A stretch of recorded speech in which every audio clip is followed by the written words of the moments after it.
good way to start the episode. All right, guys. So it's me, Ransom Drysdale. And it was Agatha all along, Mason. And you know it's good when you hear Right, Topany. Ooh, I wonder whose screen gets that. I don't know, but we have a good lag today, guys. So forgive us if things sound a little weird pacing wise. Today, we are here to talk about Manner of Death. And I'm so excited because it's been a long time since I've been able to cajole Stephanie into watching a show with me. And she didn't watch the whole thing, but she watched the last 2 episodes with me, and she had a time. And if she had a time, then you know it's a good time. Mm-hmm. Oh, yeah. The show, so good. The show is so dumb. I'm here for it. Okay, so Manner of Death is the long-awaited return to BL of Maxon and Tul Pakorn. And I have to say they're one of my favorite boys love pairings ever. Their chemistry to me is magnetic. And so I was really glad to share this experience with Mason because he's never seen them in a BL before, even though he's heard me talk about them incessantly. So this was really, really nice to be able to share this moment with him. So I have to say, guys, if you have not seen it yet, leave now, unless you don't mind spoilers, because there's literally no way to talk about this without talking spoilers. And we can't even do a synopsis of the series without spoilers. So yeah, do not watch this if you don't want spoilers. Also, there are innumerous trigger warnings we need to give you ahead of time. There are trigger warnings for talks of suicide. There are trigger warnings for sexual assault. There are trigger warnings for violence, drug use, underage prostitution, government corruption, the police. There's a bunch of trigger warnings here, guys. Like, it's all the bad things. And with that in mind, I'm just letting you guys know, if any of this sounds like not a good time for you, feel free to exit out of this. We have a ton of videos you could watch that we've already done of other shows that we've already reviewed. Don't punish yourself by making yourself go through this. Agreed. All right. So with that being said, where do we begin? I guess a short synopsis. Yeah, I guess so. So I guess I'll let you give us a short synopsis of where we are in episode 1. So episode 1 is basically this doctor. His name is Boone. He is like a medical examiner. So like he deals with a lot of like dead bodies and does autopsies and stuff like that. And basically his best friend is like dead at the end of the episode.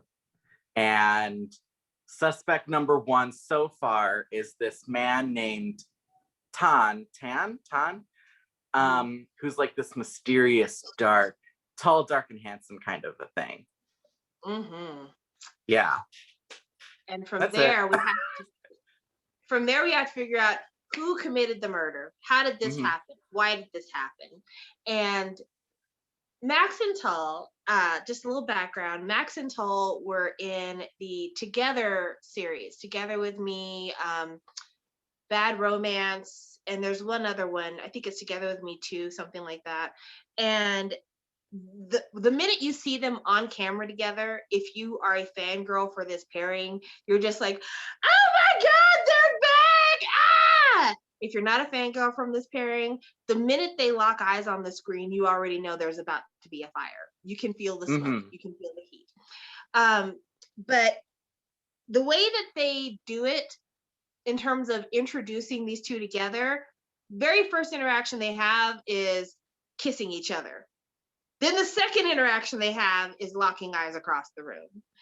And I am glad to just knock the kiss out the way. Like, just to start the episode, like, here it is. Because so many boys loves, one of their big trope things is to like make you wait until the end of the series to get the kiss. Don't nobody want to play that game. Don't nobody want to play that game.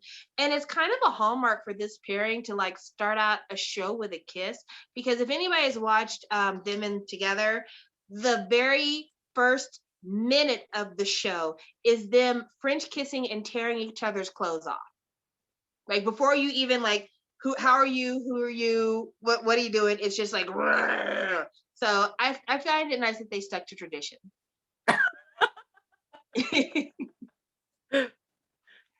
So Mason, since you're new to this pairing, how do you feel about their on-screen chemistry? Oh gosh, I loved it. I thought they were great. It was nice to see like men, you know? We watch a lot of boys' loves, and it's always like, you know, sometimes they're in high school, sometimes they're in college, but it was nice to see like adults. And I feel like because of that, I liked their relationship more in some ways because they didn't have any of the dumb shit you do when you're a teenager. They're like, we're over that. We're just gonna fuck. And I like you, you like me. Let's make it happen. And I like that for them. Me too. I love the fact that we're dealing with people with jobs and people who have dating histories. So there's none of this like, I've never kissed a boy before. I don't know if I'm into that. Like, no, it's established up front, like, when am I ever gonna find a man? You know, that kind of a thing. And that's very refreshing to be able to feel. Yeah. Excuse me. Ooh, bless you. Thank you. I don't have the panorama, guys. It's okay. It's just a sneeze. I feel like sometimes when we say that seems a little bit offensive considering 500,000 people in the US have died of COVID, but at the same time, I know we're all paranoid and I just want to let people know up front, I'm okay. So that's what that's about. So Dr. Bunn, I guess we'll go by character a little bit because this is just such a hard show to describe to people who haven't seen it. Dr. Bunn had been living in Bangkok for quite a while, and he just was tired of the rat race. He was tired of the competitive nature of Bangkok. He was tired of, running into the kind of gay guys who were like, hey, guess how much my watch is worth? He's like, I'm just going to go back home. My love life is already in shambles anyway. Go back home, change the pacing, just like really center myself and also get away from a lot of the corruption in Bangkok. Because one of the things that he says brought him to the small town of Biang Prang is that he wanted to deal with police who weren't going to bow to the whims of corrupt politicians and judges and the like, which makes this whole thing very ironic. So he's back home and he's trying to, get back in contact with his high school friends because this is his hometown, where he grew up at. And his first couple of days there, things are feeling good. He's out partying, he's making friends, he likes the people he works with at the hospital. It's a great time. And then the first body shows up at the hospital, and it is the body of a young teenage girl named Nati. And from what we understand, Nati is a high school student. So it's duly tragic because there's evidence that she's been physically abused. There's evidence that she's been on methamphetamines. There's evidence that she has had a back alley abortion. Like all of the terrible things that you could imagine would happen to a young girl have happened to this young girl. And so Dr. Bunn, hoping to go home and kind of bask in the small townness of it all, is all of a sudden confronted with problems that I think he thought he had left behind. But even finding that, it doesn't automatically bring up a red flag. This is a tragic, horrible thing to have happen, but it's somebody that he doesn't know. It's a situation that he doesn't have a track record for the town to know if this happens very regularly. He's just doing his job as the attending physician / coroner at this small town hospital. But then the next body comes in, and the next body is when everything breaks open. And that's when we have kind of the nexus point of all of the action for this series, Jane Jira. So Jane Jira is his childhood friend. They grew up together. He went off to school, but they kind of kept in contact still. And he was already worried about Jane because they had went to this fundraiser together, and he noticed two men kind of fighting over Jane. And Jane had expressed to him when they had went to lunch earlier in the day that she was just kind of dealing with some personal issues that she was hoping to resolve and that she wasn't feeling too great about herself. So when he gets the call to come to a home because there's been a reported suicide and he sees that it is his best friend, of course, all the events start to run into sharp action, kind of. Episode 1 is a doozy. Like, episode 1 gets you running, and then like the next 2 or 3 episodes, you're just like, all right, guys, all right, fellas, any day now. And then it goes from that to a sprint to the finish where you're like, y'all gotta stop. You've got to stop and hold on for a minute.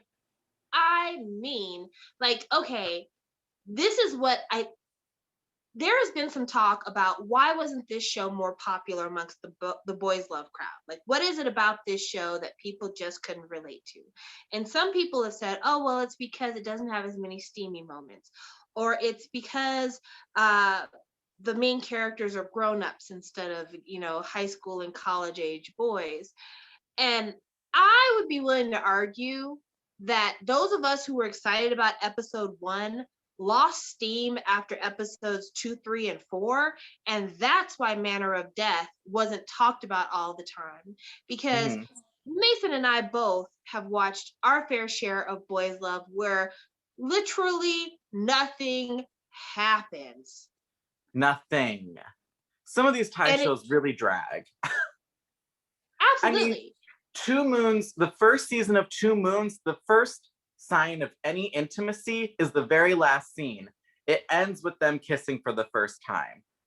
That show was 13 episodes of, I kind of like him. Ooh, I kind of like him, but we won't talk to each other. And then they kiss at the end. Right. That was it. People love that shit. Yeah. But I mean, I think what kept people watching Two Moons, the first one, is that constant like staying on the edge, waiting to see what's going to happen, that tension. And it didn't seem like the same beats were being repeated every single episode. People's feelings start to change, little things that might get people caught. There's always like something around the corner. The first episode was exciting, fast-paced, love it, can't wait to see more. The second, third, and fourth episode, it felt like we were going over the same beats over and over again. I don't trust the police. I don't trust the police. I kind of don't trust the police. And we're like, okay, I get it, girl. You don't trust the police. But it didn't seem like anything was really progressing. And then we get to, I would say, maybe episode 5, maybe the midpoint of episode 5. And all of a sudden, things pick up steam, baby. The train starts running. And after that, it never stops. No, not even until the last moment. It's barreling through. Yeah, like, I feel like we didn't even get a breather once the episode was over. Like, when episode 14 was finished, I was like, well, that was, what? How did we end up on this mountaintop? How did we end up on this mountaintop? I don't understand. So, okay. Dr. Bunn doesn't trust the police because he examines his friend Jane's body. He examines the circumstances of the setup of the suicide, and he's fairly certain there's no way this was a suicide. Number one, who hangs themselves in this way? Like, she was hung on a pulley system, which requires, it has a fulcrum, but it requires 2 forces. There's no way that she hung herself over here, but also pulled her body over here. Like, there's facts-wise, there's no way this could happen. So he is trying to let the police know, like, I know y'all want to call this a suicide, but this is not a suicide. There's no physical way this could happen. Also, there's this puncture mark on her neck from the back. There's just a lot of this don't jive. And poor Inspector M. Inspector M is beautiful. Let's just start out with that. Inspector M is hot as shit. But he has one of those faces that can look very stern. And so as he's like basically giving out the orders of his commander to Dr. Bunn, who's acting as the county coroner, it's easy for Dr. Bunn to believe that Inspector M is the bad guy. That Inspector M is the one who doesn't want to pursue the case, doesn't want to look at all the leads, doesn't want to spend the time. Also, couple that with his bad experience in Bangkok dealing with the police there. Of course, he's like, I don't trust these assholes. Fuck 12, ACAB. So it's reasonable to believe that he would feel this way. But then, after he's trying to convince people that, it's Jane, it's the police, and maybe Tan, this guy kind of like he's involved with it. All of a sudden, Dr. Bunn finds himself the target of harassment. And initially, he was very suspicious of Tan because he thought that Tan was Jane's boyfriend. But then Tan rescues him. And all of a sudden, it's like, maybe you're not that bad. Once Tan and Dr. Bunn start reevaluating each other, and some of that smoke from their initial eye contact starts to pick back up, everything changes. Everything changes.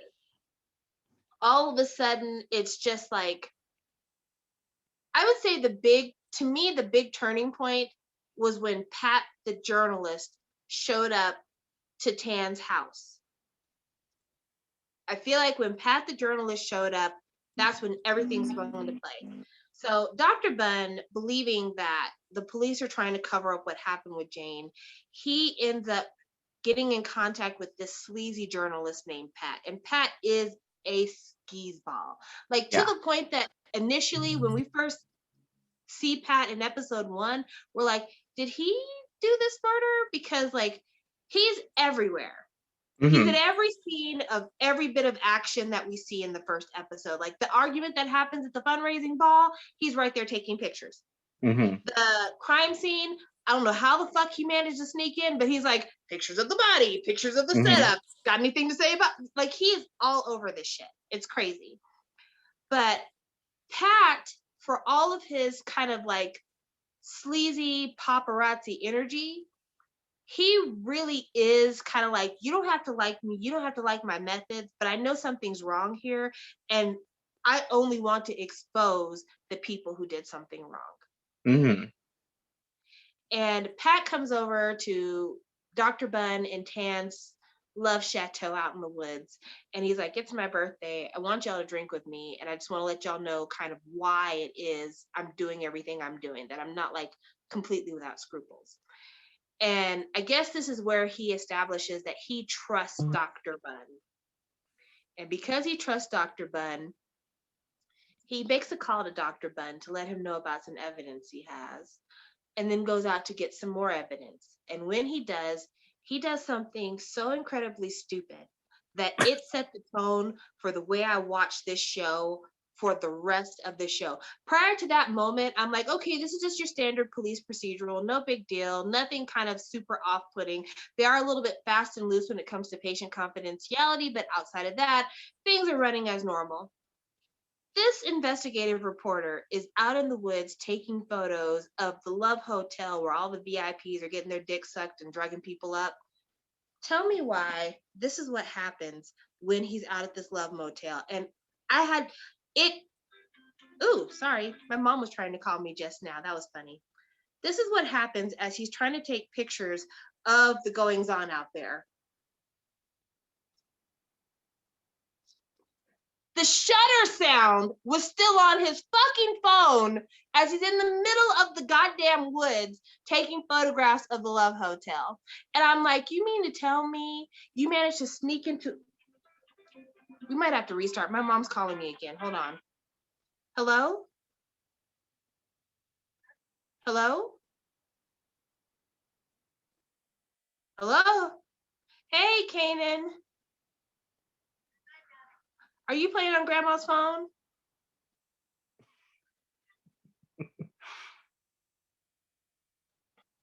Hey, can I call you guys later? I'm in the middle of something.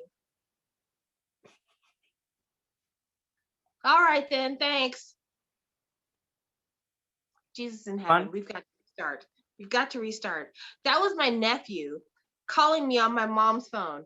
I had disregarded the first time she called and then called again. I'm like, oh shit, maybe something's happened. I have an elderly grandmother. No, it's my 4-year-old, 5-year-old nephew playing on the phone and just like, hello, hello. And then my mom in the background going, are you playing on my phone again?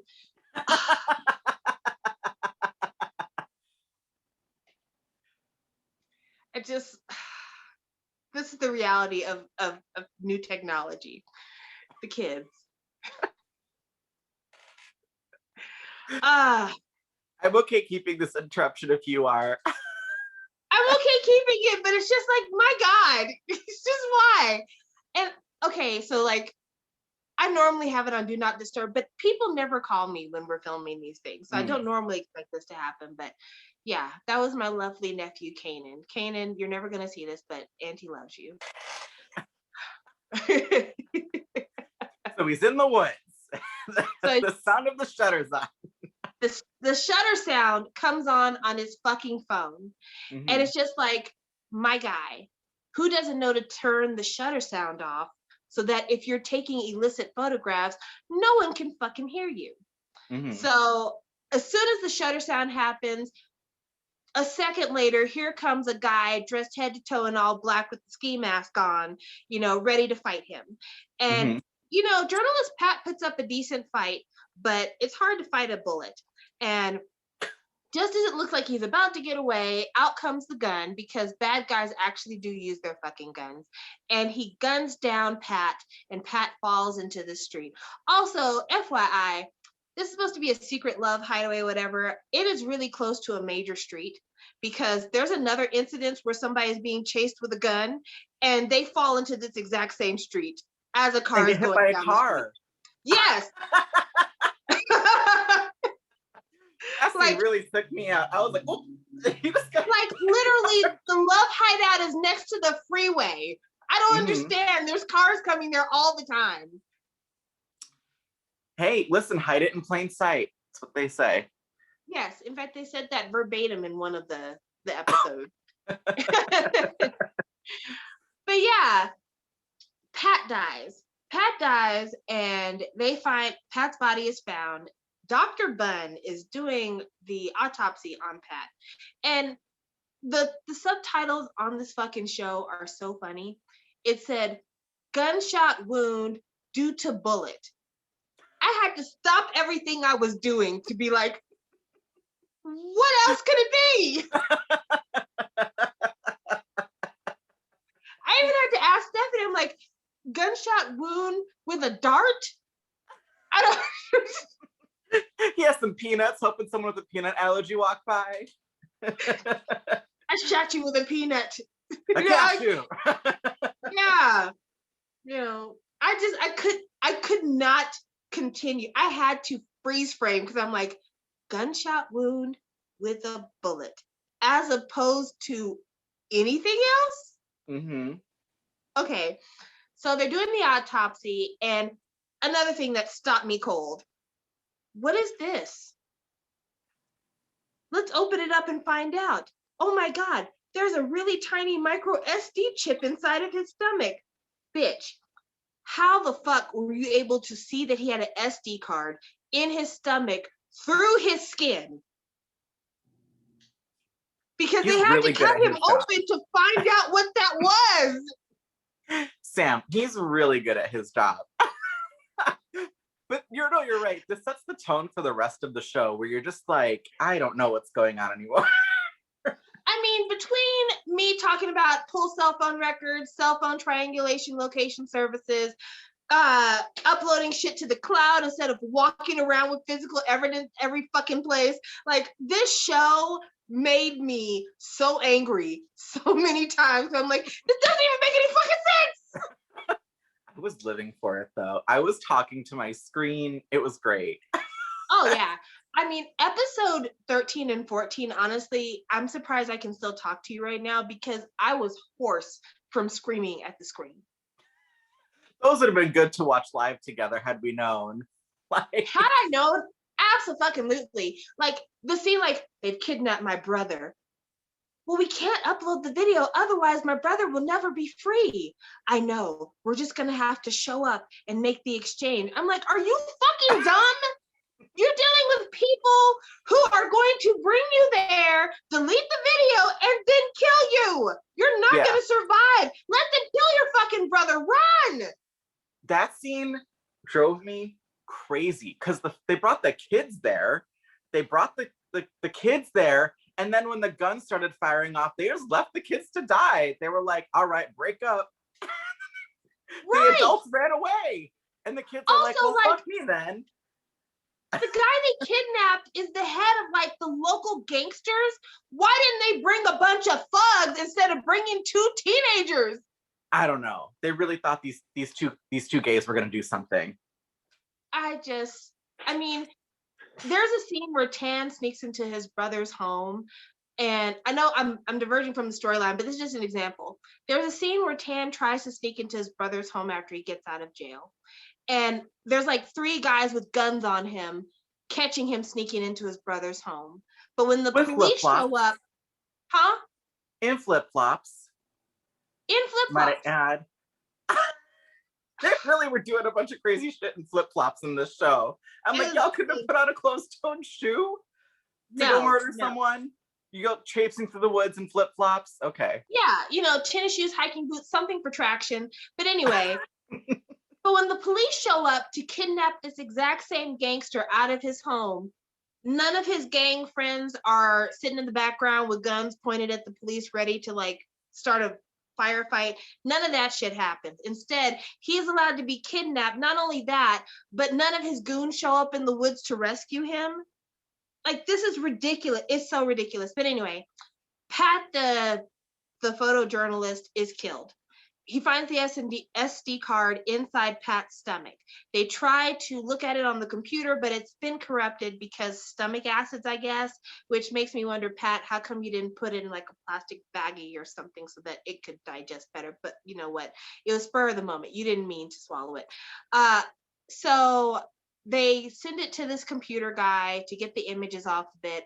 When they finally are able to look at it, they realize that what they're looking at is the chief of police and the local congressman all on videotape, basically sexually assaulting Jane, who was the best friend of Dr. Bunn. Mm-hmm. Also, it shows them, I guess, shooting her up with the methamphetamines. So that's how they know that Jane was drugged and then raped. So, of course, they're like, well, now we know we absolutely can't trust the police because we have the police chief on here showing that he has done this. Now, kind of a side story, it's related, but tangentially. Jane and Tan both run like a hagwon type place, like a cram school. And they have students who are high school students getting ready to take their college entrance exams. And Natty, who was the very first victim that we talked about, she went to this cram school, and so does a girl named Nam. Now, Nam and Sorawat are best friends. They've been friends for a long time. They hang out after school, and Nam suddenly starts acting really weird. Like, she starts looking kind of listless. She has a bunch of money all of a sudden when she didn't used to have money all the time. Mm-hmm. And she keeps getting picked up in this Mercedes Sprinter van. And her friend Sorawat is like, this shit is really bizarre, man. This doesn't feel right. This is very, very weird. What the fuck is going on? And she doesn't say anything. Well, one day at school, Sarawat finds Nam passed out on the floor, dying of a drug overdose. And the floor is covered in drugs. I'm like, what the fuck was this bitch doing? Because like literally when they walk in on the scene, there are several huge bags of like black tar heroin, 15 needles. I mean, it looked like she was going to be trafficking drugs rather than just casually using them. So they find her, she goes to the hospital, and she is saved from this drug overdose. But also they find like bite marks all over her. So like whoever the fuck is dealing with her is also trying to eat her. I guess Armie Hammer lives in Thailand. We don't know. And so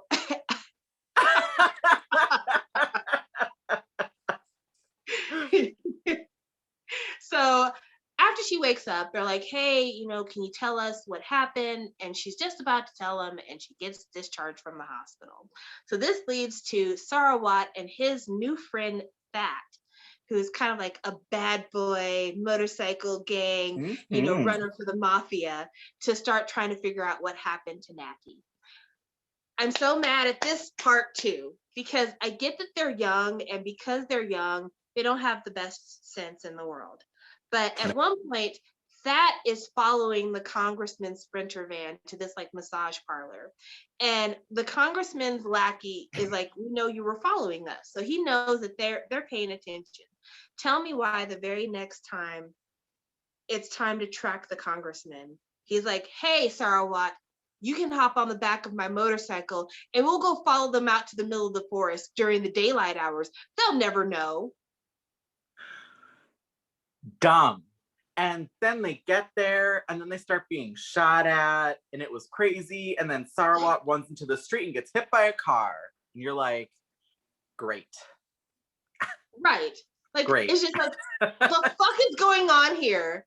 Also, like, did he tell anybody, like, hey, by the way, that place where I was found when I got hit by the car, that's also where my friend disappeared. We were out there together. No, it never comes up. It never comes up. No one questions where that is. I don't know. It doesn't make any sense. The show makes no sense. Nothing makes any sense at all. So as things start coming about, Pood, who we didn't really talk about, Pood is the ex-boyfriend of Jane. And Jane and Pood and Dr. Bunn, they were all childhood friends together. Jane grew up to be this teacher and Pood grew up to be a prosecutor in town. Well, through the evidence that they see and some of the things that they're able to link up based on the evidence, they have reason to believe that Pood is the one that gave Jane over to the congressman and the police commander to be drugged and raped. And so, of course, Pood becomes suspect number one of being the reason why Jane dies. So Pood's hiding out, and Pood is hiding out under murky circumstances. Dr. Bunn doesn't know what's going on. He still kind of trusts Pood more than he trusts Tan.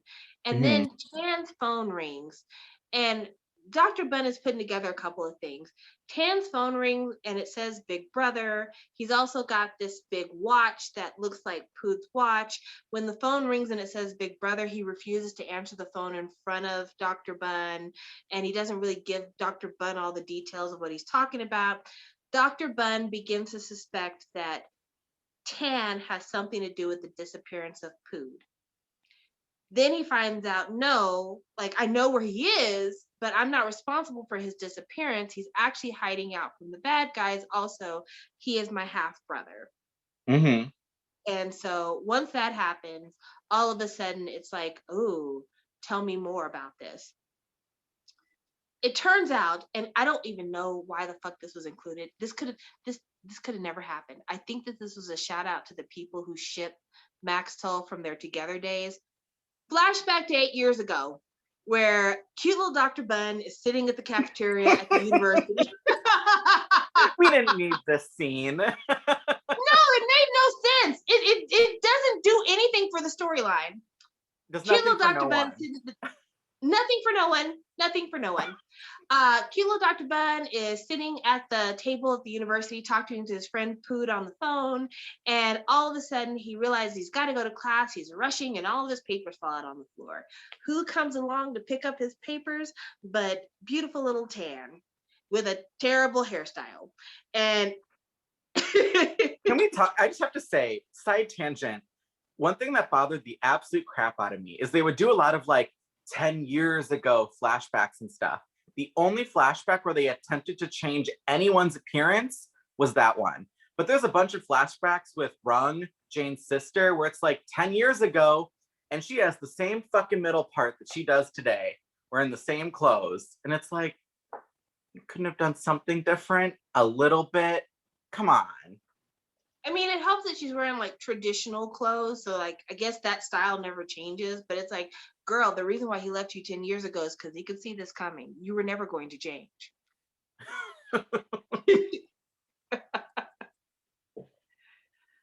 So after that, they did the 8-year flashback. And that's when we're like, oh, all this time, Tan has known who you are. All this time he wanted to be with you. How romantic and sweet.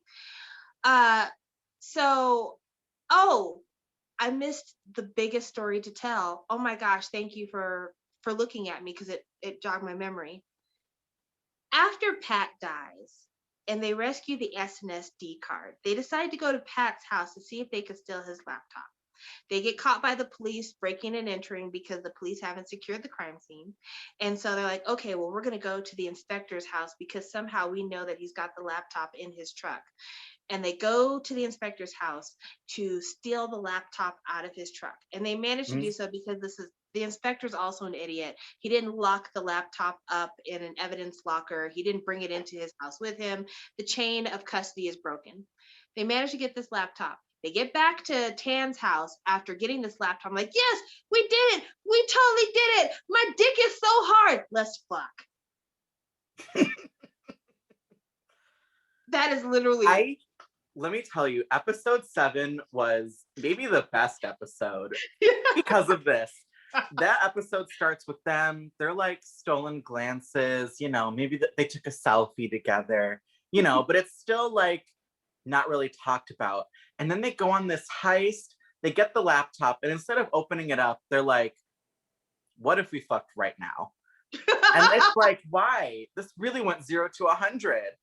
And then 10 minutes later, Tan was out doing something. He comes back, and then Bun pulls up with a gun to his head like, I know who you are. And you're like, this is too much for one episode, guys. They fucked 10 minutes ago, and 11 minutes ago, they were making googly eyes at each other. So I need space this out there. Like, it's like the dick jogged his memory or something. Like, when you hit my prostate that time, it awoke something in me that I felt I needed to explore further. It woke up his third eye. Yeah. Like, enlightenment. Yeah, I'm making connections I wasn't making before. But yeah, like literally post-coitus, he's like, hold up, wait a minute. Let me go get that laptop we stole earlier to see if we can find any evidence. Just fuck out of here. What the hell is going on? I don't know. This show is like perfect because of that though. Like this show, I don't think would have been a great weekly show, but like they've been adding a lot of boys love and stuff to Netflix. Put this one on because this is the perfect show for you to like spend your Saturday. Oh, I need to binge something fun. What am I gonna binge? I need some snacks and I gotta watch something. This is the show. Listen, re-edit episodes 2, 3, and 4, condense that shit into like maybe just 2 episodes instead of 3 episodes, and then put it on Netflix. And I guarantee you, this will find an audience.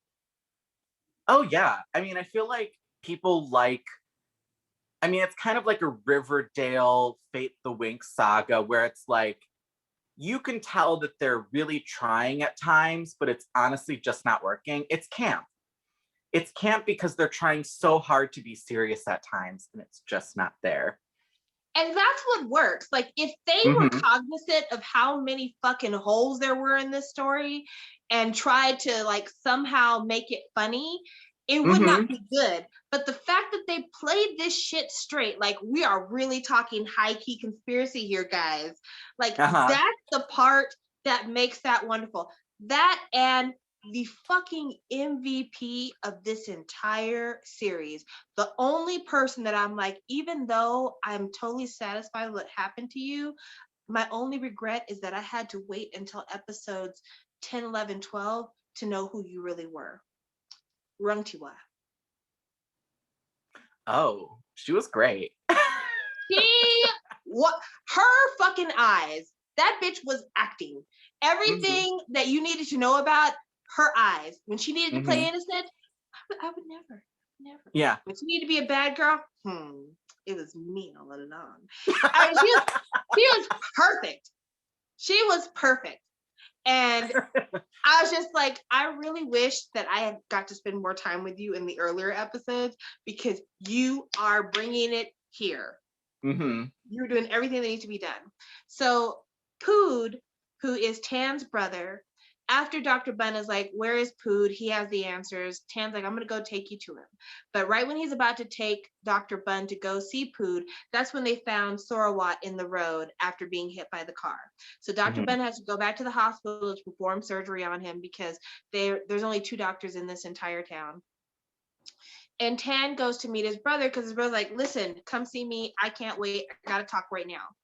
Gets to the hideout where his brother is and finds his brother dead. And again, I don't know if things are different in Thailand than they are here, but like most Americans know, if you run up on a dead body, don't touch shit. Don't touch shit. He's like, I'll pick up this strange needle on the ground. And then the police show up like, he's caught with the weapon. He's like, whoa. Yeah. It's like, didn't your thug life teach you something better? Like, didn't... No, I'll tell you why his thug life didn't teach him any better, because when the guys broke in, okay, well, we haven't got to that yet, but we'll talk about it in a moment. Tan gets arrested for the murder of Pood, and he's like, I didn't do it, check my phone, I didn't do it. They arrest him.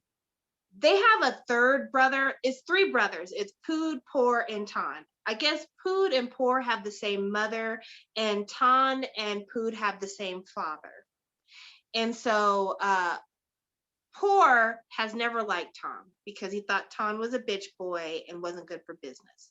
And when Por is told that Pood is dead and that Tan was found holding the syringe, of course, Por shows up and is like, I'm a gangster. I'm going to kill you because you killed my brother, and I never liked you anyway because I always thought you were a bitch boy. And sorry, I don't know. He kind of is a bitch. Yeah. Oh, I'm going to get into that. So Tan, somehow or another, they managed to convince the judge to let Tan out of jail. But of course, Por is a gangster, and he's like, well, I don't need the courts to settle my justice. I meter out my own justice. These bitches show up at Tan's house and start to shoot. And when I say start to shoot, multiple men, multiple guns, almost killed him. Yeah. He manages to escape his house with Dr. Bun, and he comes across a gunman who was shooting at him. And he gets in a fucking fist fight with a gunman while holding a fucking gun in his hand. I'm sorry. I understand living a pacifist life or like feeling like it's just such a responsibility to kill somebody that would weigh on my soul forever. The minute you start shooting at me, all bets are off. The minute you start shooting at me, I'm aiming for vital body parts. I'm aiming for foreheads. I'm aiming for the gut. I'm aiming for the heart. I'm not going to waste my time just like distractionary shooting you. And fucking Tan, multiple times in this show, has guns in his hand and refuses to shoot the people who need to be shot. And that is the reason why Por wanted you dead. Because you're a bitch. You're absolutely a bitch boy. So Dr. Bun and Tan are on the run because Tan is wanted for murder. And somehow the police commander has like totally gotten everything all fucking screwed up and has made it to where everybody thinks that Tan's responsible for every murder that ever happened in that town. So I just have to say, could you imagine living in this town and watching the news every day being like, what the fuck is going on here? And they're like, well, yesterday y'all said that it was this person. Now you're saying it's that person? Y'all found another body? What the fuck is going on? I don't trust anybody. You're like, I'm staying inside today. Right. So Bun and Tan are at this abandoned house that was, I guess, the home that Tan and his mother shared or were planning to share. And this is how fucking unbelievable this show is. They're running for their lives. They barely escaped Por's thugs. They go to this house, and Dr. Bun's first thought is, I realize it's nighttime and we're on the run, but we really need to clean this place up. It's a little bit dusty. So the first night in hiding, instead of trying to like plot out, okay, we need to get here, we need to find this thing, we need to go there, he's like, how about we take a quick shower and then clean the place up, and in the morning I'll make you breakfast. Listen, we have to have some domestic moments. On the run! It's just so stupid! Oh my gosh. So the next day, after, having a lovely night in, cleaning up the place, lighting some candles, even the night that they escaped and they made it to the hideout, the last scene they showed before the next morning, all the tiki torches outside the house were lit. You mean to tell me these bitches got to their hideaway, took a shower, cleaned up the chateau, then went outside and lit all the tiki torches before going to bed?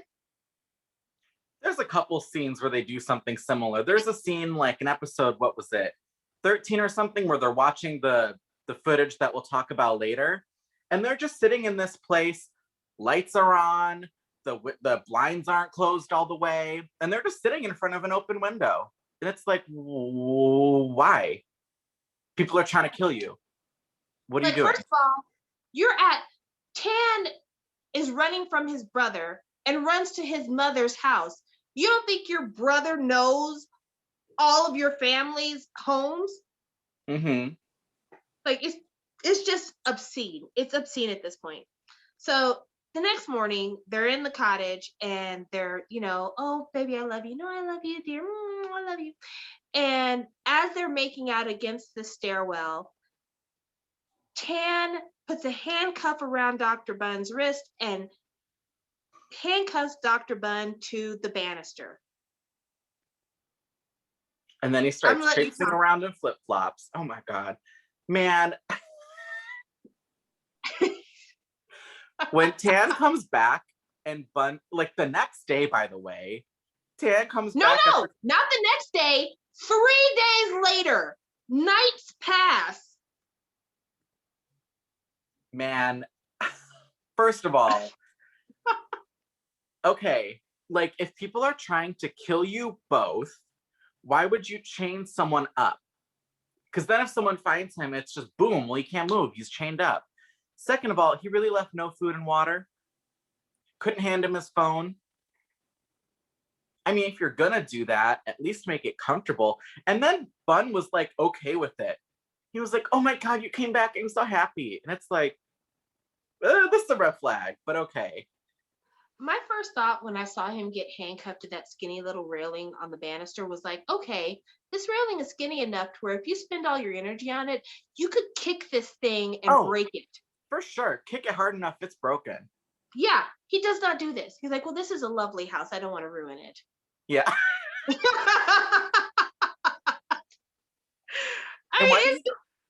Why didn't he call anyone to help him either? He had access to his phone. I mean, it took him like 2 seconds to kick the table over a bit for him to reach, but he reached his phone pretty quickly. Yes, and I'm like, why didn't you use your phone to call somebody for help? He could have called Dr. Oat. Should have called Dr. Oat. Yeah, send him a pin. I'm like, this is where I'm at. Come find me. Yeah. This show. Mm-hmm. Oh, I almost forgot one of my favorite snippets here. Janjira, when they were investigating her death or whatever, and they saw the video and were going through the evidence, there was evidence that Janjira had an abortion. So they go to the abortion clinic to get the information about, who she was here with, what all happened and everything else.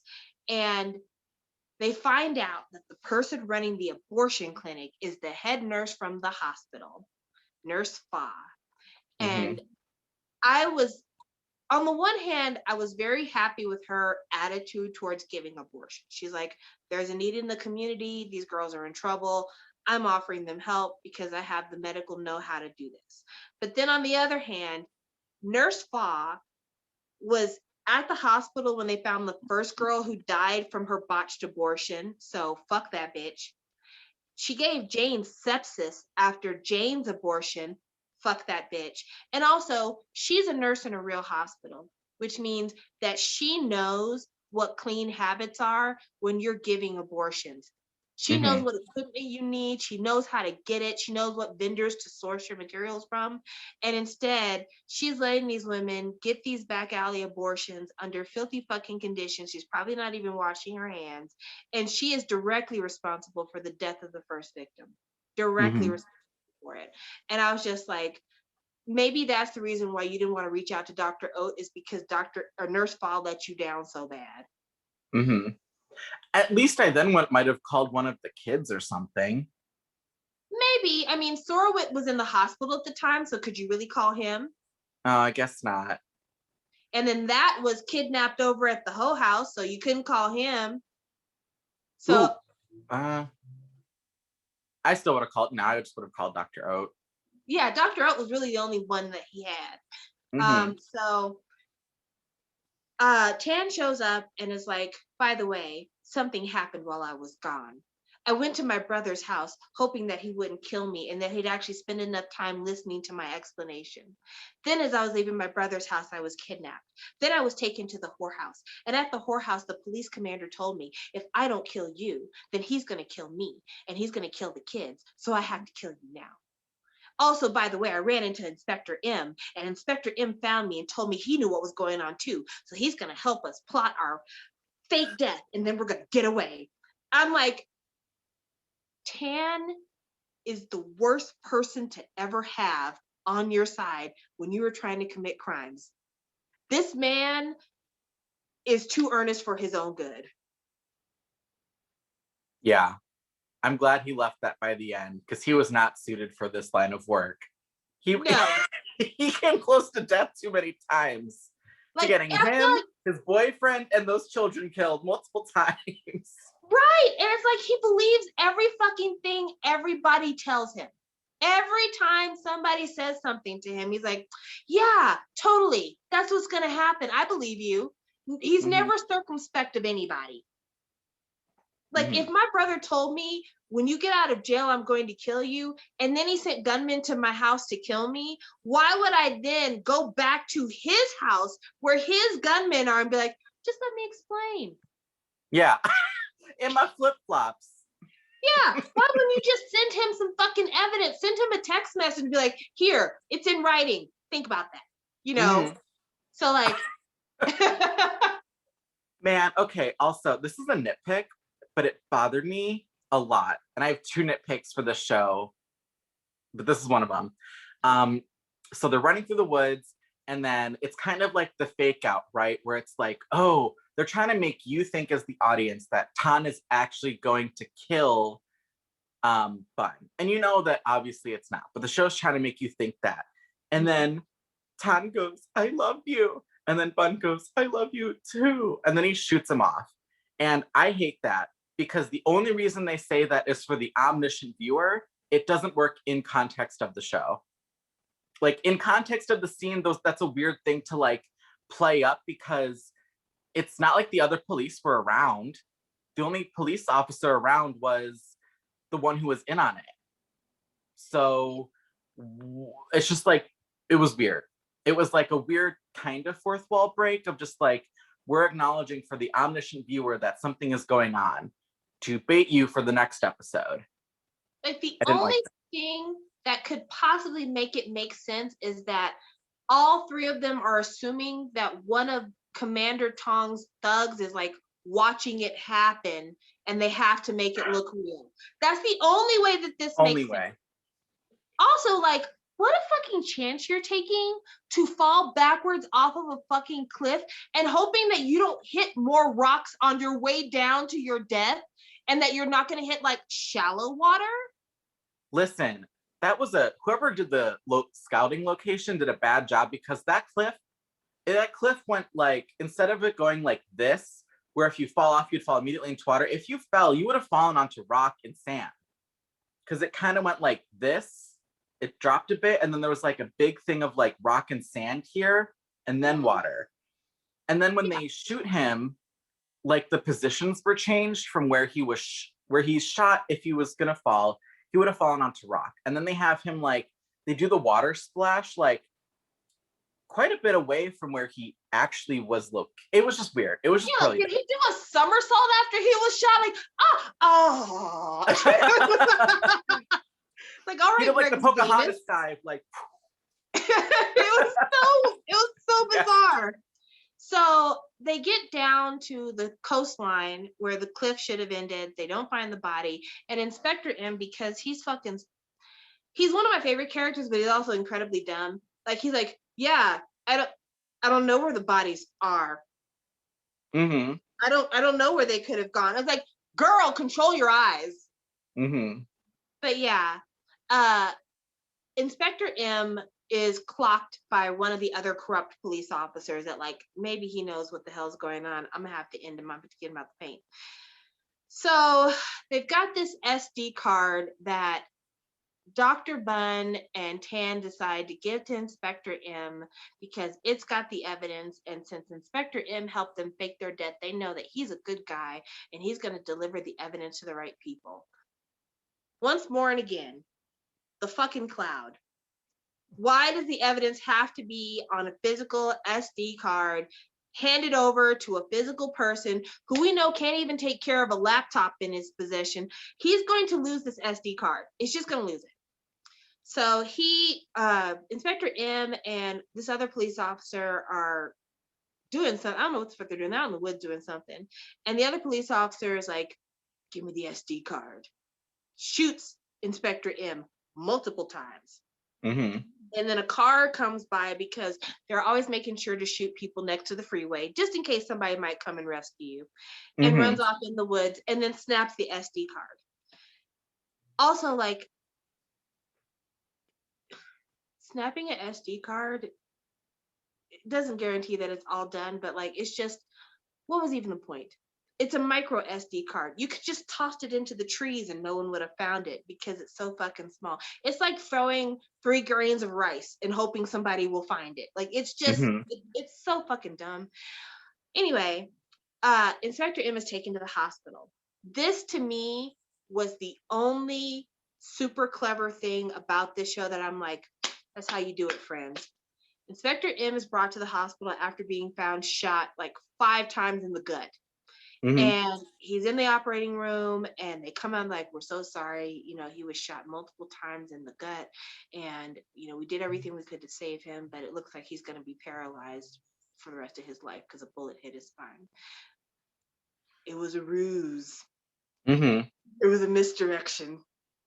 And it was used in service of Inspector M is in the hospital, laying in the hospital bed. And he's on oxygen because he was shot in his chest cavity. So, of course, he needs the assistance. In comes corrupt police officer Gunn. Terrible man. Comes in there, is like, if only you had been smarter, then you would have known to be on the side of the guys in power. But you're a good police officer and you're stupid. And because of that, you're going to die. I'm like, what? Yeah, and then Dr. Oat or whatever comes in and is like, oh, I'll turn down the oxygen. And then the guy at the police van just like walks away. Which, if you walked in on somebody having turned off somebody else's oxygen, would have been like, okay, police, help. You know, like, instead of like, oh, you just made a mistake. It was supposed to go the other direction. You didn't know better. I totally would have played dumb. I would have been like, well, he's a policeman already. This shit's fucked up. I would play dumb. So fucking dumb. So luckily we're able to save Inspector M. Thank God. But it's just like, again, is there no security at this hospital? Nobody watches anything. Also, like, I've been in several hospitals over my lifetime just because things happen. No one turns off the lights at hospitals. Even if you're in the hospital because you're having a baby, which I've been in there for, you're in the hospital because you've had surgery, I've been in there for that. Even at nighttime, no one turns off the lights. It is always starkly bright in hospitals. And that's because of the slip and fall hazard. So I'm like, why is this hospital so fucking dark at night? What the hell is going on here? But mood lighting. Because, you know, set the scene. After that, all of the bad guys get together, and the bad guys have been annoying so far because it's the congressman constantly asking the commander to kill various folks and take care of people. And finally, we get to the point where the commander's like, don't worry, I've got this handled. We're on our way to the finish line. No one's got anywhere to go. Somehow or another, and I can't figure out, somehow or another, they figure out that the person who actually killed Pood is Rungtiwa. So Dr. Bunn and Dr. Tan have faked their death, but Bunn goes back to the hospital to go talk to Dr. Oat. And he asked Dr. Oat to find out who had access to the medical records of Pood, because the rationale between Poor and Tan is that Tan must have killed Pood because only 3 people knew that Pood had this heart problem, and that giving him a shot of adrenaline would cause him to have this heart attack. And Dr. Oat and his assistant homegirl, don't know who she is, she doesn't matter. They are looking for these medical records, can't find him. And then the attending doctor just happens to still be working there. It's like, oh yeah, I remember that. It was 10 years ago, but I remember exactly who this guy is, what happened, and who brought him into the hospital, and what I told them about what happened. Yeah, what they were wearing, what they ate for breakfast that day, everything. It was February the 15th, 2025. All that is there. It turns out that the person who brought Pood to the hospital that day was Rung Tiwa. Rung Tiwa, 10 years ago, dated Pood. When I tell you my mouth fell open, I was like, what kind of messy bullshit is this? Because Pood dated Jane. Jane and Rung Tiwa are sisters. And when I say sisters, I mean like came out the same coochie, got the same daddy, sisters. How the fuck did this happen? How did Jane end up messing around with a guy that she knew her sister dated 10 years ago? How did Rung Tiwa not pull Jane aside and say, bitch, are you crazy? That I used to fuck this guy. He's been in me. He can't be in you too. Like, how did... I mean, that's the meat and potatoes of the conversation. But yeah, they find out that Rung Tiwa used to mess with Pood, and all of a sudden Poor's like, you know what, you're fucking right. And that bitch used to also be a pharmacy student, so she would know to use adrenaline in order to exacerbate his heart condition. I'm like, okay, come on, guys. She used to be a pharmacist. Now she runs a spa. Okay, whatever. So they use this as evidence to ask the judge for an arrest warrant to arrest Rung Tiwa.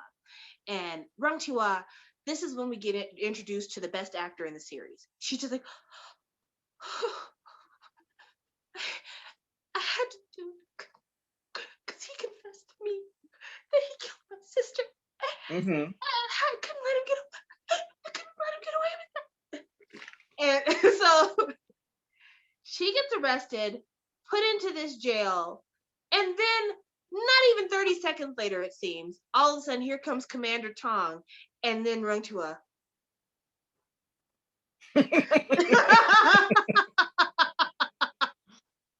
Out the jail. No, the charges have been dropped. No, you've gotten bail. No, nothing. Just like, hey, girl, I'm sorry about that inconvenience. Come on, let's go home now. And all of a sudden, all the big bads are gathered together and like, okay, this is what we're going to do. Loved that scene. It was so like, what? And then like also Commander Tong, I hated Commander Tong because he was like just villain for no reason other than villainy. But like, I have to give him props. Congressman Sung Cha kept saying like, you've been a failure. I've asked you to do all these things and you haven't done them. And Commander Tong's like, well then why don't you get off your bitch ass and do it then? And then he goes, nonsense. What? That's a reasonable rebuttal, sure. But like, if I was Commander Tong, I'd be like, listen, I'm tired of being the person that you expect to make all these miracles happen. You know, if you think that you could do it better, you get your ass out there and you start murdering some people. Instead of laid up here with your little glasses on talking about, when are you going to do it? You know? So anyway, Rung Tiwa, we find out, is like all of the evil. It was Agatha all along. Yeah. She fucking killed her sister. She killed Pood. She is the one who even dragged her sister into this prostituting business to begin with. She's fucking up. Go ahead. Crazy that she did that to her sister like that. So how her sister got brought into it was her sister came walking in with Pood one day, and Rung was talking to, I forget which one it was, Salt and Pepper Hair Man. The judge. And he just cannot get his eyes off of Jane's ass. And then Rung's like, I see you like my sister. Immediately is willing to throw her under the bus for some money. Yes. And also like the flashback scenes convinced me that Pood deserved to die. We already thought that Pood was kind of an asshole. But once we got through the bulk of episode 13 and 14, it was like, I'm not even sorry that he's dead. Tan, I'm sorry that you have to deal with losing a brother, but your brother was completely an asshole and totally deserving of this. Apparently, according to the flashbacks and narrative that were provided, Pood wanted to be a prosecutor. Rungtiwa was dating Pood at the time, and she got into prostitution to help him with his career. And then he apparently leaves her after his heart episode, and she's like, okay, well, I'm still prostituting, but it makes money. I'm already ruined. It's whatever. Then Pood shows up at the house with her sister and is like, we're together. And unlike you, I'm actually serious about this one. I'm going to treat her decent. Mm-hmm. But then the opportunity comes up for the judge to get a piece of her sister's ass. She pulls her sister aside and is like, listen, the higher officials want you, and there's nothing we can do. But if you do this one time, then maybe it would be good for everybody. And, I hate that you have to do this, but think of your family. Think of your boyfriend. Think of all of us. And Jane is like, okay, I'll fucking do it.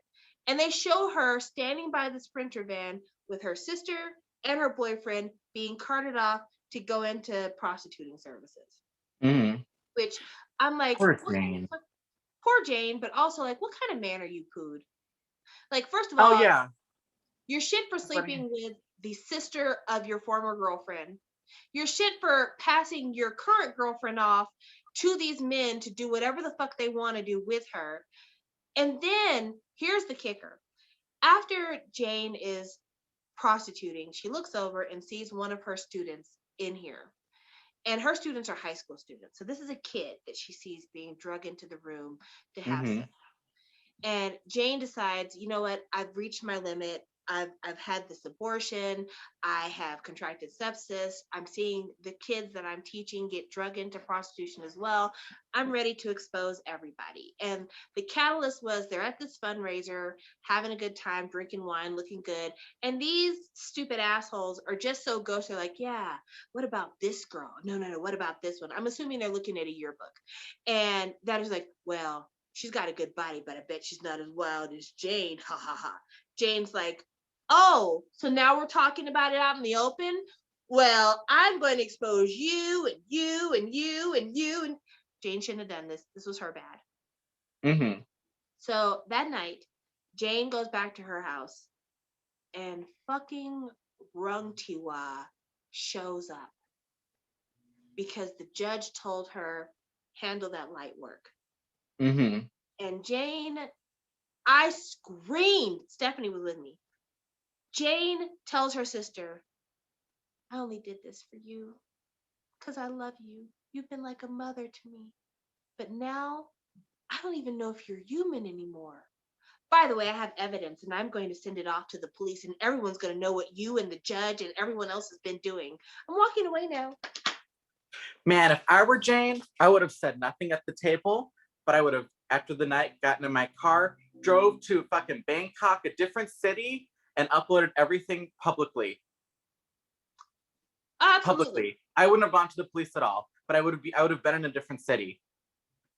Absolutely. Like Jane kind of set herself up, but Rungtiwa, being the monster that she is, goes behind her sister, injects her sister with meth or whatever, then fashions a noose, ties it around her sister's neck, sets it up on a fucking pulley, and then chokes her sister to death with a noose.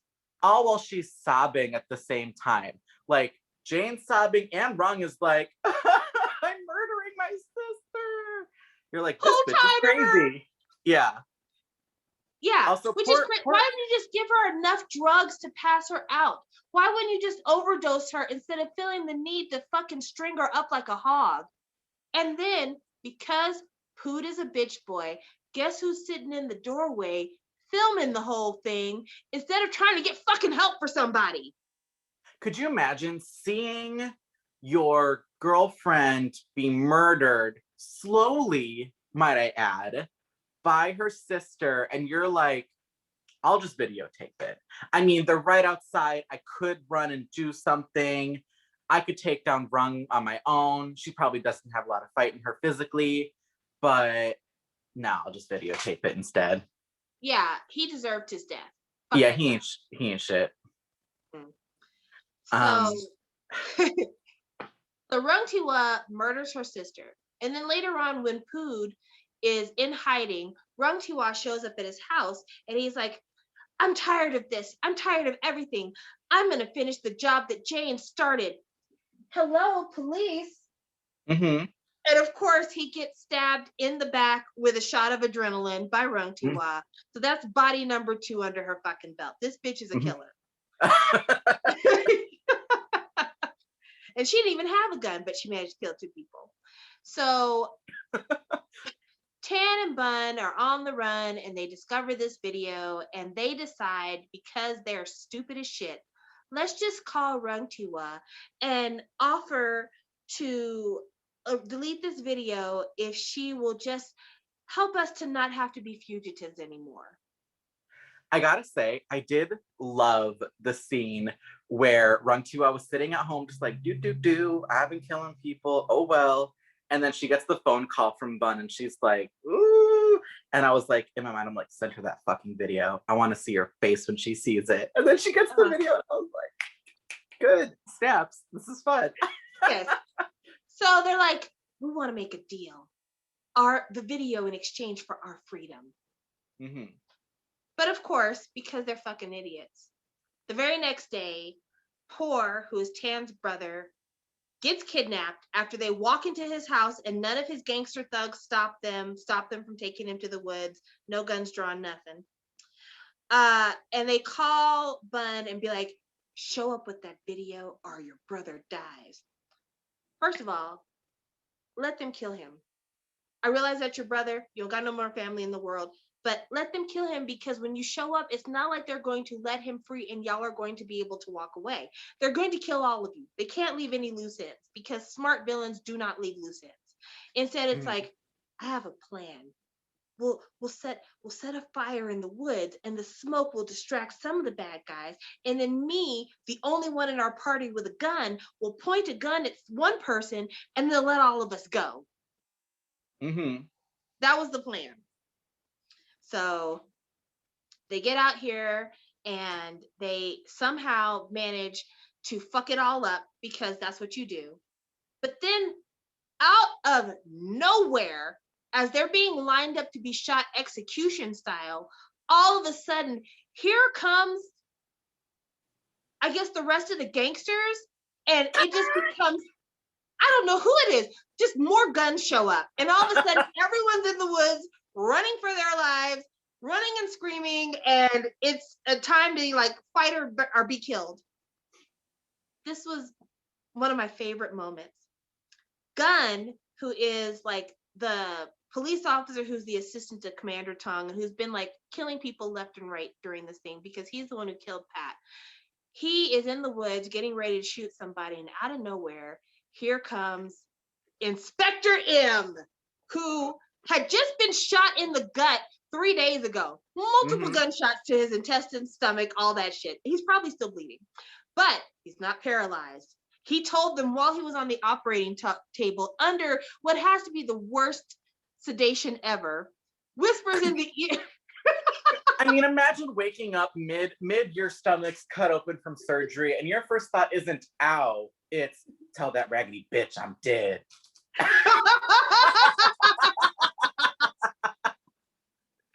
I mean, it just don't stop. It just don't stop. So Inspector M comes out the woods and starts fighting Gunn, and he manages to like de-arm Gunn. Gunn's on the ground, and he's got a gun pointed at him. And this was the moment I'm like, please don't do nothing stupid. Please, for the love of God, don't do anything stupid. You've already proven you're smart. Don't do anything stupid. Gunn looks at Inspector M, looks at this gun off to the side, like, I'm going to go for my gun. Inspector M does the thing. Pop. I was cheering. I'm like, yeah, get him. I was so happy because I'm like, if you fucking try to, like, you're under arrest and you don't just fucking put it in his forehead, I'm going to turn this shit off and we just won't have a review. Leave him dead and dying in the forest. Leave it. Absolutely. Yeah. So that happens. Thank God. So wonderful. We're glad to see it. Somehow Bun and Tan managed to run away. Fuck them kids also, by the way. They just keep leaving the kids to die. They're like, oh, just well. at every opportunity, leave the kids die. They managed to get back to town, and Rung Tiwa has gotten away, as well as the other bad guys, and she's got the cell phone with the video, and she's getting ready to delete it. She presses delete, and as I was watching it, this was exactly what I said. It don't take that long to delete a video from a cell phone. Why is it doing that little processing thing? Then all of a sudden it said upload complete. I'm like, what? I'm like, oh, they bugged her phone. Yeah. Yeah. They put a virus in her phone that apparently makes it to where anytime you press delete on something, it uploads it to somewhere. This is where I was. You have to talk about that real quick, because this is a plot point that gets everyone captured. Is they put up evidence twice just to like the internet, I guess. But not only that, but people like get phone dings, like ding, ding, ding. This thing happened, and it's like, where? What are these texts? Is it just like a combination of it was sent to everyone in her contacts, and also to Twitter and to Facebook and to Instagram? Like, where is this going? This is not how the internet works. No, I'm like, does it go to like the Amber Alert system, and that's the reason why it pops up on everybody's phone? Like, where does this thing go? Because apparently it only goes local. Because when Rung Tiwa drives away and gets to the edge of the province or the border or whatever, they see her ID. The video of her doesn't pop into their minds because I guess they're from another province, and they just let her drive through. Honestly, love that for her. I was like, ooh, season 2, Run comes back. So they're standing there and they're like, okay, well, we've got one video out, but we need to get the video of Jane being raped out because we need to make sure everybody is caught here. And they're all, go ahead. She had it in the cloud. Google Drive. Jane is so, I honestly was like, this is really dumb that she just like has a Google Drive folder that just says blackmail. But honestly, it was really helpful when they were trying to. That's what I said to Stephanie. I'm like, if I had critical evidence that I didn't want anybody to find, I would name it under something fairly innocuous. But then again, if I'm dead and people don't know where to find it, it probably does make sense to be like, it's in the blackmail folder, guys. Yeah. She just has a blackmail folder. Once again, trying to beat time.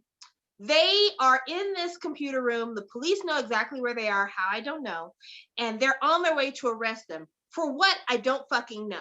Because the video of Rung Tiwa committing these crimes is out there. They show up to the computer room where they're at, open the door, and the second they open the door, the video of the orgy makes it onto everybody's phone. And the police officers literally turn from pointing guns at Tan to turning around and pointing a gun at Commander Tong. So much has happened in this 3 seconds. So first of all, their phone's ping and they're about to arrest somebody. They have guns in their hand and they go, oh, just kidding. This might be my mom. And they pick it up and then they watch the video and then they're like, well, guess it's him. And it's like, well, this is too much, guys. I feel like you just called me out right now because you're like, wait a minute, this might be my mom. And that's literally sorry. Thank you for bringing it back. I wasn't trying to. I'm sorry. Oh, this has been a great episode. I'm having so much fun. So everybody gets the video, and a separate group of police officers led by Inspector M come into the building, full SWAT uniforms, arrest Commander Tong for solicitation, prostitution, human trafficking, all the goodies. So he's arrested. Then, for whatever reason, they go to the judge's office, and the judge is not arrested for this same video. Instead, they have to bring in Nam and the photos of her bite marks and the bite marks on the dead girl in order to arrest the judge.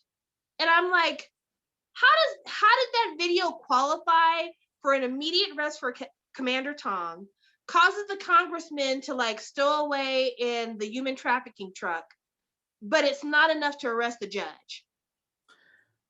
I don't know. I do think it was clever though. That like his whole thing is he like fighting people, and then that's what was his undoing. Yeah, it's like we need dental records now, bitch, you're caught. But my favorite moment in this entire show is Rung Tiwa running through the woods. Girl is running through the woods. Where? We don't know. Tan pulls up with some thugs. How did he know where she was? We don't know. I guess her phone is still being tracked by the other kid. They bring her to Poor. Poor's like, he does exactly what she did to Jane, which is fake a suicide, try to fake a suicide. He pulls out a gun, wipes off his fingerprints, puts hers around it, and then like has her, like forces her finger to pull the trigger. Sorry, that scene was so good. I was so into I was like, I feel like I've never been more proud of a person in my life. Like, I was so proud of Poor because he's like, I'm not like that bitch made Tan over there. I actually do kill people. I'm a real legit murderer. And did that thing. I was so proud of him. So proud. Yeah. And then after that, the world's worst marriage proposal. I almost I had to leave. I had to pause it. I was like, I can't believe this. I mean, listen, like the actual thing that he wrote him was so sweet and beautiful, but it was in context of, oh, we might get shot again. There are 3 men in all black and ski masks with guns pointed at these 2 people talking about, give me what's in the box. And instead of throwing the box at them and running, he's like, wait a minute, let me open it and see what's inside. Oh, wait a minute. Oh, that's really sweet, babe. Oh, I can't believe, me too. Are you fucking kidding right now? Is this a marriage proposal? Oh my gosh, you guys. And then it's like Inspector M and then the two young gays, and they're like, oh, glad we could help. And it's like, this, you could have just took him for a picnic and had him open the box. It would have been a little bit nicer. Let me tell you what the so reality sweet. The reality of the situation is, if that was how somebody proposed to me, I'd be like, I kind of pissed on myself earlier. I don't know if you want to be right now. I have PTSD from running from people with guns for several weeks. I can't do this. I just never enter the woods again. I'd be like, every time in the woods, someone's chasing me with a gun. I don't know how. I don't know why. Yeah, I'm moving back to Bangkok. I don't ever want to see a tree again. I'm going to an industrial city, bitch. I'm breathing in the smog all day at this point. Oh my gosh. And it ends with them like on a mountaintop in Rio de Janeiro or something, and just like, I love you too, babe. And that's it. I honestly really like that they got married. I generally think that what he wrote for the proposal was like so sweet. Like besides the like fake trying to kill you plot, like honestly, great proposal. And I like that they were like, they found each other. And I was like, this is nice. This is a good ending for them. I could not concentrate a single second on what the proposal was for being so angry about the way it was done. Like, oh my gosh. I would have asked, probably in my shock and awe, I would have probably not only pissed myself, but passed out. Like you would have had to have revived me. Yeah. Because I think I'd be physically shaking. Like, I don't think I could be reading anything right now. Yeah, I mean, like the paper in there, I would have thrown that out of there and be like, oh, there's a ring in here. Go. You know? Oh my gosh. This is such a wild show, you guys. You have to watch it. You have to watch it. I feel like this is not even the kind of reviews we normally do. Like you literally are just sitting here watching us talk about. I don't have a review for you guys. It's just there's nothing to review because I don't want to really change anything because it works because it's so crazy, you know? Yes. Like I don't want to tighten a plot hole because that's what makes it fun. The only thing, my only criticism is in episode 1. I hate that it starts with Jane's death for 2 reasons. A, I think it's more impactful if she dies at the end, because then the whole time in episode 1, you're like, oh, Jane's gonna die, like whatever. Whereas like if she dies at the end and you don't know that she's gonna die, you're a little bit like, oh my God, Jane's dead. What happened? And then you're going into episode 2 wondering what's happened. So I don't like that. And I also don't like it because the second scene of the show is Natty dying. So it's a double beat. Scene 1, girl dies. Scene 2, another girl dies. It's a double beat. We don't need it. Get rid of the first one. They literally could just start with the voiceover that they had of Dr. Bunn being like, well, I'm going back home. And then he drives past Natty as she is bleeding on the ground a few feet away. Also, keep it consistent. If episodes are going to start with a flash forward, make sure every single episode starts with a flash forward. Don't just do it when you feel like doing it, because it becomes off-putting because you think that you have skipped an episode when you start some of these episodes. Yeah. You're like, I missed something. There was an after credit scene that I missed or something. Right. So if you like consistently let people know like every episode is going to start with a flash forward, you're like, okay, I have this to look forward to coming up, explaining how we got to this point. Instead, you're just like, what happened? Right. Like I actually had to go back and watch an episode to figure out what happened. Because I'm like, where are we? What's going on? So yeah. But it was good. Also, side note, did you think Jane looked a little bit like Jisoo? I kept looking at her like, she kind of looks like Jisoo.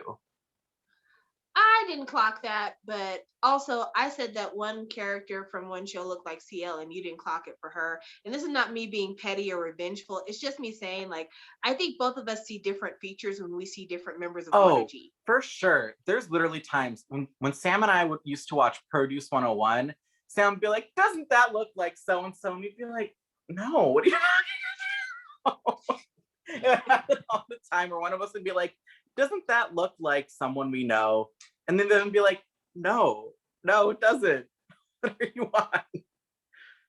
Yeah, so that's why like I didn't get that energy from her. But yeah, this show, you have to watch it. Like I can't even comment on like hair, makeup, all that stuff. None of that really matters. The only thing that I will say though is that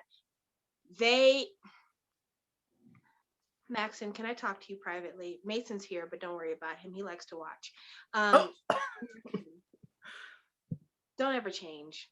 Don't ever change. Don't ever let them cut your hair. Don't ever let them make you wear other things. Everything you wore in the show, almost every hairstyle except for the flashback scene, was magnificent. You never had a bad angle. You were never dressed in unflattering clothes. You look like a walking wet dream every moment of this show. And I just want to let you know that the floodgates are open. Anytime you'd like to swim in these rivers, the invitation is yours. Okay, back to the show. Well, I'm glad that you prefer Max, because Tul could open my third eye anytime he wanted to stick it back there. So yay, we each get one. And then also like both of us, again, we're not afraid to watch. So if you just want us to sit in the closet while you guys get it on, we're willing to peer through the blinds. Yeah. My camcorder. Zoom. I'll turn the shutter sound off so it's not obtrusive. Man, when I first saw the video of Rung like killing her sister, you know what I thought of? I for some reason immediately thought of, have you ever seen Scary Movie with like Regina Hall? I think it's Regina Hall as like Brenda Meeks, and she's sitting in the theater watching Shakespeare in Love, and someone's like, shh, and she goes, caught you, candid camera, I caught you. That's the first thing I thought of when I saw Rung posting up. I was like, candid camera, bitch, you've been caught. Oh, this is so good. It was so good. I can't recommend it enough. On a scale of 1 to 10, I would give this, okay, if I was judging it straight, if I was taking out the campiness and everything else and I was judging it straight, this would be a 7. This would be a 7. Because like the pace, there were some pacing issues. We already mentioned about how episodes 2, 3, 4, part of 5 weren't that great. So there was definitely some pacing issues there. And then like plot holes, of course. But if I'm grading this on a pure entertainment level, like something to spend your weekend on and be like at the edge of your seat, starting episode 7, a 9. Oh yeah. I would give this an 8 overall because I agree with you. I think it's a 7 because the story is kind of weak, technically, but it's a 9 in enjoyment. So I'm going to go with an 8 overall. Honestly, this is a great show that if you're like, I'm going to smoke a little bit, put on this show because it's crazy at every turn. You'll have a good time. It is wonderful. And the cast is so good looking. The cast is so good looking. Like Inspector M. I felt bad when I first started it because I was like ACAB, but the actor's hot. I'm like, there is an actor under the uniform. That uniform, we were talking about it yesterday. The uniform he wore was tight. It's like when they put Wonho in clothes. It's like, we get it. We know what we're doing here. I'm assuming that his uniform is made out of spandex because if you look at the uniform and the way it's like gathered around his abdomen, it's because that uniform is so fucking skin tight. And I mean, he might as well be wearing a leotard. Yeah. Honestly, for the amount of give that he has available. But I'm not mad because that is a very effective way to shake the spirits of criminals. If that guy walks into the room for interrogation, you're like, wait a second, let me reset. Okay, oh yes, I'm concentrating on what you're asking me. Because I could see myself absolutely getting lost. Like, yeah, I was totally there at the bank. Yeah, I did that. Oh, I'm sorry, you were asking me something? Because he's distractingly good looking. Yeah, he's fine. I also wanted him and Max and Tul to kind of roll around together.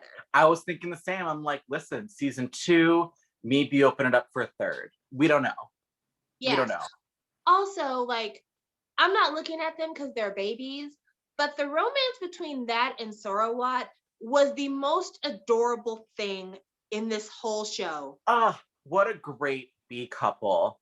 They were like Andy and, the one from History Trapped. Yes. They were just like Jack and Andy, I think. Yeah, or maybe Jack and Andy. I know. And you know what I mean. But it's just like super wholesome, super cute. I even love that, like, I love when he just like catches a fish. They're like, we caught a fish. And you're like, okay. And like those two boys were meant for each other. Good for them. And I'm really happy that I think her name was Nam, that she was like, I went through a lot. Okay. And then she picked it back up for herself. I was like, kudos to you. Yes. When she was in school and she's like, shut up, I'm trying to learn because I want to be a doctor. I'm like, that's right, bitch. Have goals. Have goals. Yeah. And also because I was thinking to myself, and I'm sure they didn't mean for this to connect. I'm like, you know what? Go become a doctor. Open your own family planning clinic and do the abortions right. Yeah. You know, I know there's a lot of people that have their opinion about abortion and they feel like any consequence of an abortion is the fault of the mother because you shouldn't be doing it to begin with. But in my 41 years, I've seen all types of circumstances for why people end up pregnant. And not every circumstance is a circumstance where somebody should be burdened with having to care for a child or even having to go through the experience of birthing a child. Because let me tell you something, I've done it twice. Childbirth is traumatic. And so even if you're saying just have the baby and give them away, having to hold that trauma in your body is not healthy for anyone. It is further traumatizing. And if somebody is going through a situation where they've been the victim of sexual violence, they need to be allowed to have access to a safe way of having this abortion. If somebody is in a situation to where they have a not feasible pregnancy, which I have been through, they need to be able to have access to an abortion. And if somebody just wants to take control of their body, they need to have access to safe abortions. Because you can't call yourself pro-life if you don't take the consideration of the mother's life as also a priority. And there's too many Mm-hmm. people out here who, when they say pro-life, they think about cute little fat cheeked babies, and they don't think about the kids that these fat cheeked babies become, the teenagers that these fat cheeked babies become, the grown-ups that these fat cheeked babies become. There is no infrastructure to support the pro-life movement, honestly. So Mm-hmm. with that in mind, I think it would be super fucking awesome if she became a doctor and opened her own family planning clinic, and she made it to where girls aren't contracting sepsis in order to Mm-hmm. be able to get rid of the result of a methamphetamine fueled rape. Mm-hmm. Yeah, I love that for her. Yeah. So, I guess it's time for the Instagram of the day. Guess so. The Instagram of the day I'm really happy about because, as you could probably guess, it is the inspector. So his Instagram is GRTSP. That's all. It's just those letters. And I'm going to try to pronounce his name. Nattapol Diloknawarit.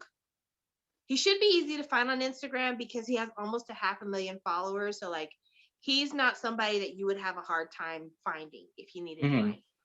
But yeah, he's on Instagram, and he's got some really nice pictures on his Instagram, him with puppies, him posing, him doing good works. He seems like a genuinely nice guy, and he's hot.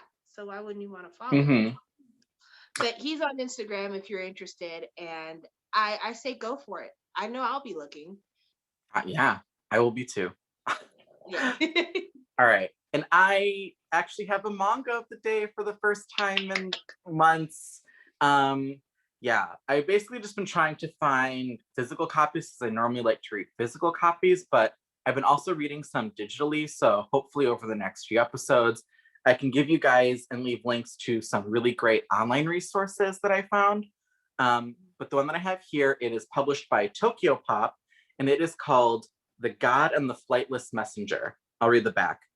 Shin is a messenger to the gods, but he's always been alone because of his tiny wings. And when he's finally assigned a god to serve, it turns out to be a huge ball of fluff. Stranger still, he feels an odd, nostalgic connection with the funny-looking god.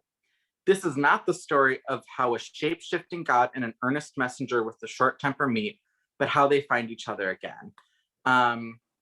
I don't know. It was a one shot. There's only one volume. It seemed very cute, and it was. It's just a very cute, wholesome read. I had like a busy day at work. It was like, I think it was Wednesday. I had like a really busy day at work, and I was like, I need something cute to read. And I read this, and I felt a lot better. So this is the cover. Ooh. Published by Tokyo Pop. So you probably get it. Barnes & Noble, Amazon, probably Right Stuff Anime. Yeah. All right, that's great. Okay, I didn't do Samantha's rant because we talked excessively about this show, so I don't really have a rant prepared for you guys. But I want to tell you a little bit about what we're doing in 2 weeks. So there's more Boys Love content coming out than we can reasonably keep track of. So there's been a couple of series, more than one, that have fallen by the wayside in terms of us being able to review them as soon as they finished.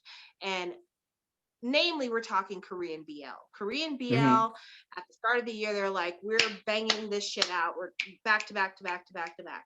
So there's Wish You, To My Star, and Color Rush that have all come out that we haven't reviewed yet. So we said, you know what?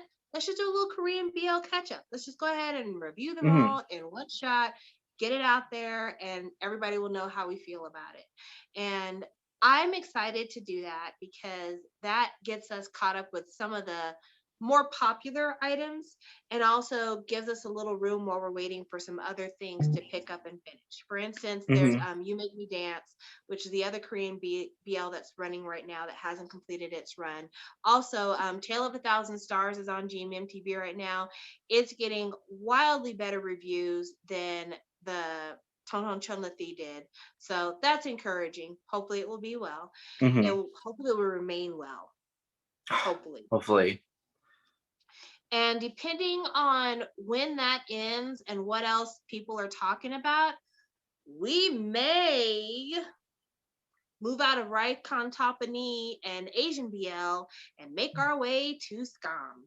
So keep your fingers crossed, because that might be what's next after our Korean BL roundup. But in the meantime and in between time, me and Mason both realized that you guys have been troopers, because our quality for our recording has been something we have been working on every single time we get together. But I have high hopes that this worked. And if this worked, then this will be the format in order for everything to be captured the most effectively. And hopefully it'll make you happier that you're not having the distractions and you're not missing parts of the conversation. So trust us when we say we are really working on this.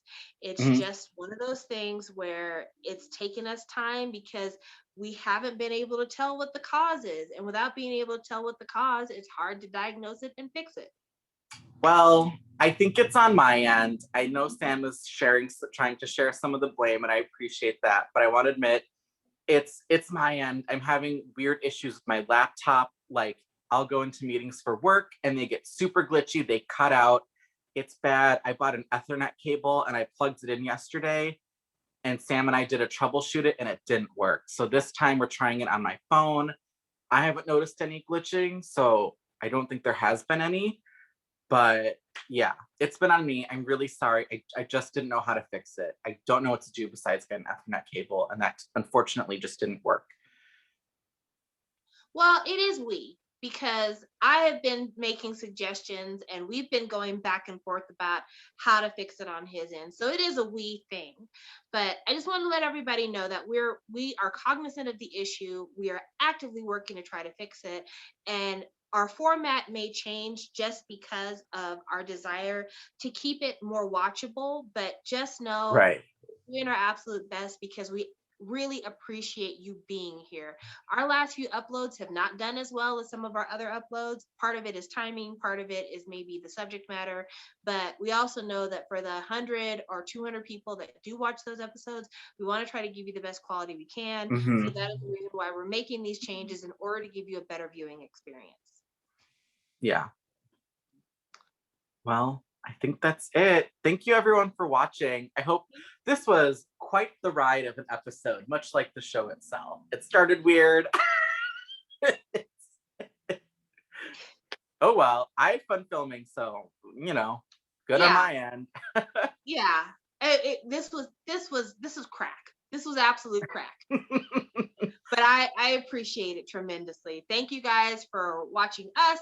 Thank you for rallying around this show. And, if you have somebody in your life who's dubious about watching BL, this probably would be in one of my top recommendations for getting somebody on the BL train, because engaging storyline, totally weird and wild, but also like, this is one of the things that we've been talking about over and over for so long. BL doesn't have to be about the kiss. Sometimes BL is about people living their fucking lives, no matter what the hell happens to be happening. And this is that show. Like, come for the BL, stay for the murder. So, hopefully this along with ITZY are a sign of things to come of where BL is evolving to. Yeah. All right. All right, you guys. We'll see y'all in a few weeks. Bye.